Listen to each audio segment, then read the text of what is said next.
Bureau chief شاہ محمد مزاری کی report کے مطابق سون میانی میں مسجد انوار النور کی افتتاح سابقہ ضلعی ناظم اور پیپلز پارٹی کے رہنما سردار سلیم جان خان مزاری نے نئی مسجد کو اپنی والدہ ماجدہ کے نام سے منسوب کیا۔ افتتاحی تقریب میں سیاسی رہنماؤں سمیت علاقے کے معززین نے بہت بڑی تعداد میں شرکت کی۔ سابقہ ضلع ناظم کشمور پیپلز پارٹی کے رہنما سردار سلیم جان خان مزاری کی جانب سے سون میانی میں مسجد کا تعمیراتی کام مکمل کیا گیا۔ مسجد کا نام سردار سلیم خان مزاری کی والدہ ماجدہ کے نام سے منسوب کیا گیا۔ جامع مسجد انوار النور کا امام مولانا نہال الدین اویسی کو منتخب کیا گیا اور خصوصی دعا حضرت علامہ قاری ظفر حسین سیدی صاحب آف کشمور نے کروائی۔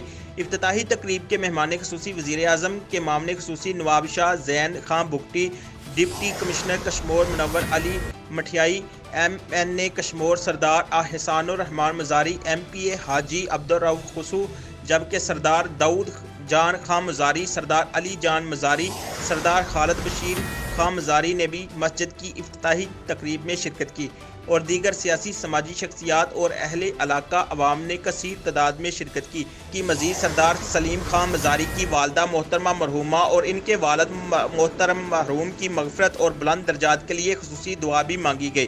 دعا کے بعد سردار سلیم جان خان مزاری نے آنے والے معزز مہمانوں کا شکریہ ادا کیا۔ مزید خبروں اور تفصیلات کے لیے دیکھتے رہیں پاک 82 نیوز HD۔